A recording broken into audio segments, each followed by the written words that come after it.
Hi guys and welcome back to my channel.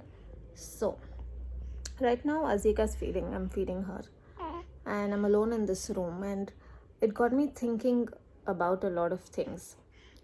And I was wondering if anyone else out there feels the same and is going through the same. Then I think talking about it would make someone feel so much better because you're not alone. So during my pregnancy, or even before my pregnancy, I was someone who had, I have a lot of control over some things like sleep and hunger. And, I could stay without eating all day, and I could stay without sleeping much. And I always thought that after I have a child, I will still be in control of these things. I will still be able to handle it. It's not, going to be very difficult on me because I've been able to control these things in the past. And I've been in pain. I've been going through excruciating pain for I think the last 5 or 6 years. So I always thought that I had it in me to be able to you know handle all these things like a pro. And then I delivered my child, and I realized how much you are not in control of anything, whether it is how you take care of your child, your sleep, your hunger, or that's why I came in this raw state. I didn't bother to put on makeup or look good, because this is not the reality. The reality is this, that I have lost control. And I'm someone who hates losing control. I like being in control of a lot of things because that for me gives a lot of confidence. But lately, and by lately I mean like from the time I delivered Azika, I've just lost that control. I have no control over. Firstly, I lost control with pain.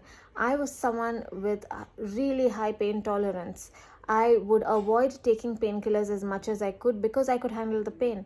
And the minute I had my C section and my other surgery, and I had to take care of another child, um, all that went out of the window. I was constantly dependent on painkillers, and I would feel really bad about it because I'm someone who does not like being on painkillers at all. So I'm sorry I had to pause. I don't like being on painkillers at all. The same thing happened with my sleep. Um, my body needed that sleep, and I had to recover, and it constantly put me through a lot of guilt because I wanted to sleep. Like, I would wait for Azika to go to sleep or not be fussy, because for me at that moment, sleep was more important than anything else. And the same with hunger.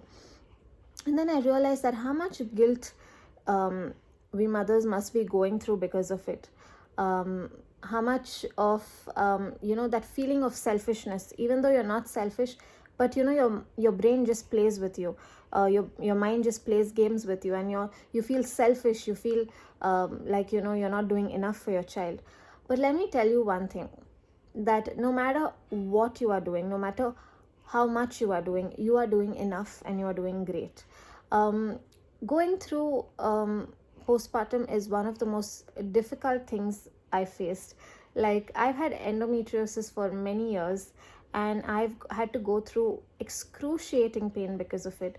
But I still feel like postpartum is much, much tougher than going through endometriosis, because when I would have pain during endometriosis, I could just stay in bed, not do anything, and not have to worry about feeding another little human.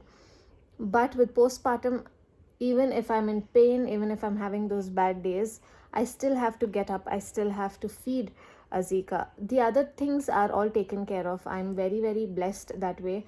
I have 4 men in my house who take care of almost everything. All I have to do is wake up and feed Azika. I'm still not able to really carry her because my core is still very, very sore, and I still do have a lot of pain, but everything else is taken care of. But I still on some days don't want to get up and feed, and that makes me feel so bad. That makes me feel so selfish.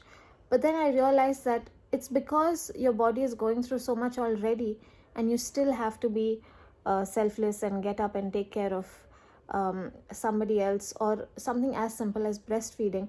Like, nobody told me how difficult breastfeeding can be, how tiring breastfeeding can be, how lonely breastfeeding is. Like, for example, when everyone's there out, enjoying or talking and having, and if your child needs to be fed, you have to come inside, sit in a lonely room with your child and feed your child. So yeah, I think I'm making this video just to let you know that as much as you feel guilty and selfish and your mind plays games with you, you are doing enough. um, you've got this, you are amazing. I'm still figuring it out, and I'm someone who always had everything figured out, but this is so difficult and so out of your hands that it's a learning every new day. Like, you learn something new every single day.